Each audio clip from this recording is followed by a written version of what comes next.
आपने जम्मू की वैष्णो माता का नाम अवश्य सुना होगा।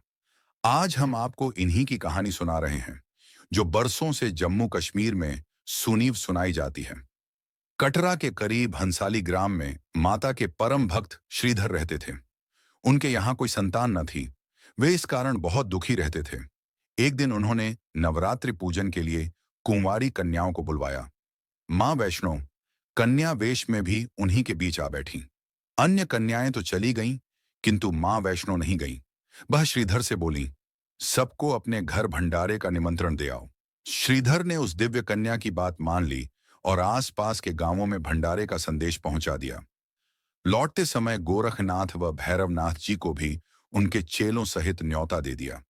सभी अतिथि हैरान थे कि आखिर कौन सी कन्या है जो इतने सारे लोगों को भोजन करवाना चाहती है। श्रीधर की कुटिया में बहुत से लोग बैठ गए। दिव्य कन्या ने एक विचित्र पात्र से भोजन परोसना आरंभ किया। जब कन्या भैरवनाथ के पास पहुंची तो वह बोले, मुझे तो मांस व मदिरा चाहिए। ब्राह्मण के भंडारे में यह सब नहीं मिलता। कन्या ने दृढ़ स्वर में उत्तर दिया। भैरवनाथ ने जिद पकड़ ली, किंतु माता उसकी चाल भांप गई थी। वह पवन का रूप धारण कर त्रिकूट पर्वत की ओर उड़ चली।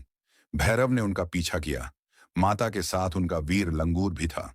एक गुफा में मां शक्ति ने 9 माह तक तप किया। भैरव भी उनकी खोज में वहां आ पहुंचा। एक साधु ने उससे कहा, जिसे तू साधारण नारी समझता है, वह तो महाशक्ति है। भैरव ने साधु की बात अनसुनी कर दी। माता गुफा की दूसरी ओर से मार्ग बनाकर बाहर निकल गईं। वह गुफा आज भी गर्भजून के नाम से जानी जाती है। देवी ने भैरव को लौटने की चेतावनी भी दी, किंतु वह नहीं माना। मां गुफा के भीतर चली गई। द्वार पर वीर लंगूर था। उसने भैरव से युद्ध किया। जब वीर लंगूर निढाल होने लगा तो माता वैष्णो ने चंडी का रूप धारण किया और भैरव का वध कर दिया। भैरव का सिर भैरों घाटी में जा गिरा। तब मां ने उसे वरदान दिया कि जो भी मेरे दर्शनों के पश्चात भैरों के दर्शन करेगा, उसकी सभी मनोकामनाएं पूरी होंगी।